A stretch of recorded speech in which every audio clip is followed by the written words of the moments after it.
Hamas প্রধান হত্যাকাণ্ড নিয়ে নতুন তথ্য। বোমায় নয়, রকেট হামলায় নিহত হন ইসমাইল হানিয়া। দাবি ইরানের। মার্কিন সরকারের মদদে পরিকল্পনায় ছিল ইসরায়েল।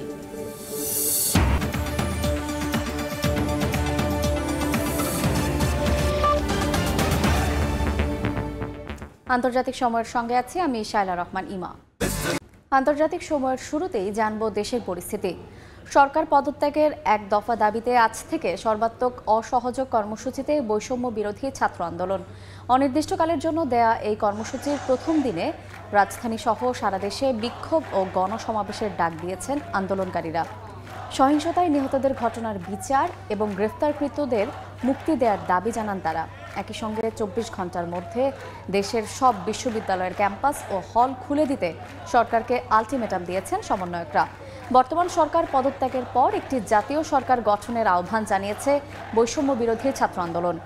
গতকাল বিকেলে শহীদ মিনারের সমাবেশে আন্দোলনের অন্যতম সমন্বয়ক নাহিদ ইসলাম সরকার পতনের এক দফা দাবি ঘোষণা করেন।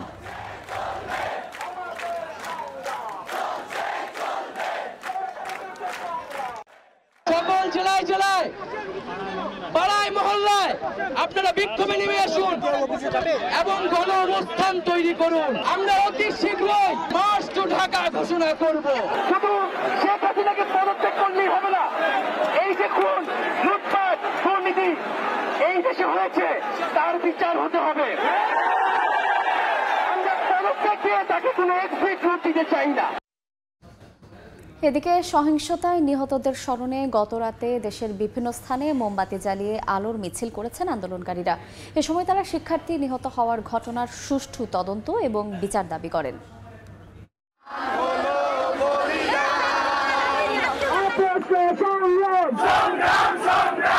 বৈষম্য বিরোধী ছাত্র আন্দোলনে নিহতদের স্মরণে মোমবাতি জ্বালিয়ে কোথাও চলছে স্লোগান, কোথাও আবার গান গেয়ে নিজেদের প্রতিবাদ জানাচ্ছেন বিক্ষোভকারীরা। শনিবার সন্ধ্যা থেকে সারা দেশের মতো বরিশালেও মোমবাতি জ্বালিয়ে আলোর মিছিল করেছে তারা। নগরীর অশ্বিনী কুমার হল থেকে শুরু করে মিছিলটি কেন্দ্রীয় শহীদ মিনারে গিয়ে শেষ হয়। এ সময় বিভিন্ন স্লোগান ও দেশাত্মবোধক গান পরিবেশন করেন বিক্ষোভকারীরা। ভোলা সরকারি উচ্চ বিদ্যালয়ের মাঠের কেন্দ্রীয় শহীদ মিনারে মোমবাতি জ্বালিয়ে একে একে জড়ো হতে থাকে আন্দোলনকারীরা।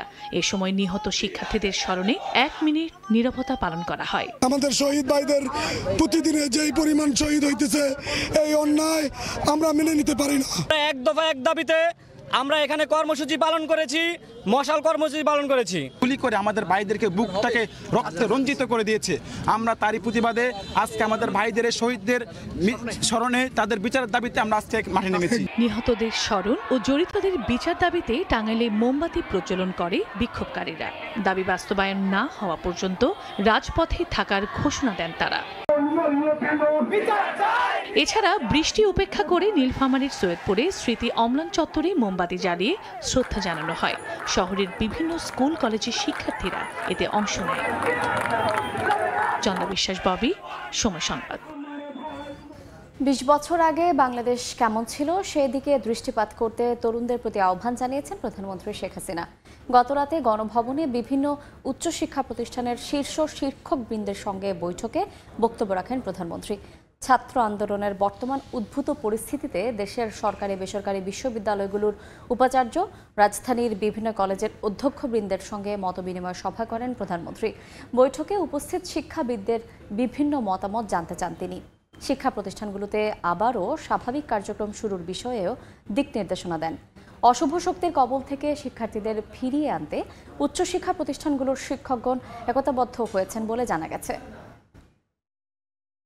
আজকে যারা ইয়াং যুবক, এমনকি যেটা মনে করি হয়তো 20 বছর বা 22 বছর 25, তারা হয়তো মনে করে যে বাংলাদেশে এখন যেমন দেখছে তেমনই ছিল। কিন্তু মাত্র 2008 সালের বাংলাদেশও যদি তারা চিন্তা করতো, দেখতো তারা এই বাংলাদেশ ছিল না। রাস্তাঘাট, অবকাঠামোগত উন্নয়ন, অর্থনৈতিক সক্ষমতা, মাথাপিছু আয়, সাক্ষরতার হার, আয়ুষ্কাল বৃদ্ধি, প্রতিটি বিষয়ে কিন্তু আমরা অন্তত পক্ষে উন্নত করতে পেরেছি, দাবি করতে পারি। পভার্টি রিডাকশনে সেখানেও সেই 41 থেকে আমরা 41% থেকে 18% আমি এসেছি। হতদরিদ্র যা 0.1% ছিল, সেটা আমরা মাত্র 5.6 নামিয়ে এনেছি। কিন্তু আমাদের লক্ষ্য ছিল যে বাংলাদেশে একটি মানুষ ভূমিহীন থাকবে না, গৃহহীন থাকবে না। এবার আন্তর্জাতিক সংবাদ। পুঁতে রাখা বোমার আঘাতে নয়, রকেট হামলা চালিয়ে হত্যা করা হয়েছে হামাস প্রধান ইসমাইল হানিয়াকে। ইরানের রেভলিউশনারি গার্ড বাহিনী এই তথ্য জানিয়েছে। হামাস প্রধান ইসমাইল হানিয়া কিভাবে নিহত হয়েছেন তা নিয়ে ধোঁয়াশা যেন কাটছে না। হামাস প্রধানকে কিভাবে হত্যা করা হয় তা নিয়ে একের পর এক তথ্য সামনে আসছে। কেউ বলছে পেতে রাখা বোমায় হানিয়া নিহত হয়েছেন, কেউ বলছে ক্ষেপণাস্ত্রের আঘাতে তার মৃত্যু হয়েছে। তবে এবার ইরানের রেভলিউশনারি গার্ড বাহিনী জানালো স্বল্প পাল্লার রকেট হামলায় নিহত হন হানিয়া। রকেটটি হানিয়ার আবাসস্থলের বাইরে থেকে ছোড়া হয়। এছাড়াও ঘটনার রাতে ওই ভবনে উপস্থিত থাকা অন্তত 3 জন ব্যক্তি বলেছেন যে তারা আগে একটি শব্দ শুনতে পান, তারপর বিস্ফোরণ ঘটে। আগে থেকে পেতে রাখা বোমার আঘাতে নিহত হওয়ার দাবি প্রত্যাখ্যান করেছেন তারা। বলেছেন রকেট ছুড়েই হত্যা করা হয় হানিয়াকে। এর আগে ব্রিটিশ গণমাধ্যম দ্য টেলিগ্রাফ এক প্রতিবেদনে জানায় ইসমাইল হানিয়াকে হত্যায় ইরানের রেভলিউশনারি গার্ড বাহিনীর সদস্যদের ভাড়া করে ইসরায়েলের গোয়েন্দা সংস্থা মোসাদ। আইআরজিসির কর্মকর্তার বরাত দিয়ে সংবাদ মাধ্যমটি আরও জানায় এই হত্যাকাণ্ডের সঙ্গে ইরানের উচ্চ মহলের কারো সংশ্লিষ্টতা থাকতে পারে। এদিকে ইরানের রেভলিউশনারি গার্ড বাহিনীর পক্ষ থেকে বলা হয় মার্কিন সরকারের মদদে ইসরায়েল এ কাজ করেছে, এজন্য সময় মতো কঠোর শাস্তি পেতে হবে বলেও হুঁশিয়ারি দিয়েছে তারা। ইসরায়েল সরকার এখনও হানিয়াকে হত্যার অভিযোগ স্বীকার বা অস্বীকার কোনোটিই করেনি। আর যুক্তরাষ্ট্র বলেছে তারা হানিয়া হত্যার সঙ্গে জড়িত নয়। হাফসাতুন্নেসা, সময় সংবাদ। আন্তর্জাতিক সময় আরও থাকছে। প্রাকৃতিক দুর্যোগে বিপর্যস্ত বিশ্বের বিভিন্ন দেশ। চীনের সিচুয়ানে বন্যা, ভূমিধসে 4 জনের মৃত্যু, আহত 23। যুক্তরাষ্ট্রের শক্তিশালী ঝড়ের প্রভাবে গালফ উপকূলে বৃষ্টি।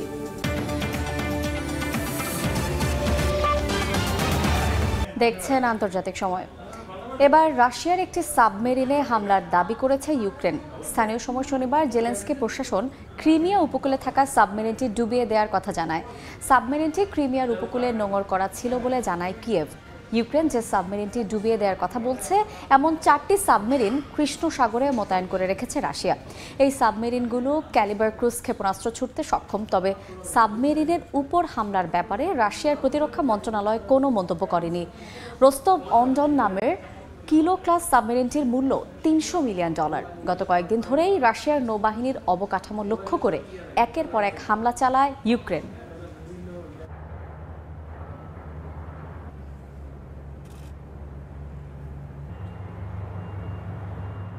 আন্তর্জাতিক সময়। প্রাকৃতিক দুর্যোগে বিপর্যস্ত বিশ্বের বিভিন্ন দেশ। চীনের সিচুয়ান প্রদেশে ভয়াবহ বন্যা ও ভূমিধসে প্রাণ হারিয়েছেন 4 জন, নিখোঁজ অন্তত 23 জন। বন্যার্তদের উদ্ধারে কাজ করছে উদ্ধারকর্মীরা। নিরাপদে সরিয়ে নেওয়া হয়েছে 300-র বেশি বাসিন্দা। যুক্তরাষ্ট্রের ফ্লোরিডায় শক্তিশালী ঝড়ের প্রভাবে গালফ উপকূলে শুরু হয়েছে বৃষ্টি। নিরাপত্তার স্বার্থে জারি করা হয়েছে সতর্কতা। এদিকে ভারী বৃষ্টিতে মেক্সিকোর মোরেলিয়া শহরে রাস্তায় দেখা দিয়েছে বড় বড় গর্ত। Algunos funcionarios municipales con quienes vamos a platicar del gobierno de Morelia con la recomendación de evitar টিকটকের বিরুদ্ধে শিশুদের গোপনীয়তা লঙ্ঘনের অভিযোগ এনেছে যুক্তরাষ্ট্র। দেশটির justice and federal trade commission জানিয়েছে জনপ্রিয় শর্ট ভিডিও শেয়ারিং মাধ্যমটি শিশুদের অনলাইন গোপনীয়তা সুরক্ষা আইন লঙ্ঘন করেছে। অভিযোগে বলা হয় টিকটক বাবা মায়ের অনুমতি ছাড়াই 13 বছর বয়সের নিচের শিশুদের ব্যক্তিগত তথ্য সংগ্রহ করে। টিকটক 2019 সালে শিশুদেরও ব্যবহারের অনুমতি দেয়। একই বছর থেকে টিকটক বাবা মায়ের বিনা অনুমতিতে শিশুদের ব্যক্তিগত তথ্য সংগ্রহ ও ব্যবহার করে আসছে।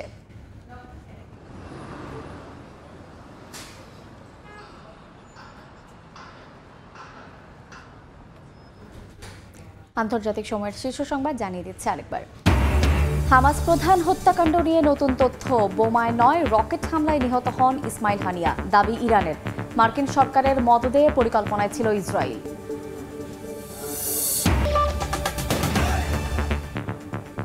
এই ছিল আন্তর্জাতিক সময়। এরপর সময় সংবাদের সঙ্গে থাকবেন সহকর্মী মাহাদি ইসলাম ধ্রুব। ইমা, আপনাকে ধন্যবাদ। সময় সংবাদ নিয়ে ফিরছি কিছুক্ষণ পর, সঙ্গেই থাকুন সময়।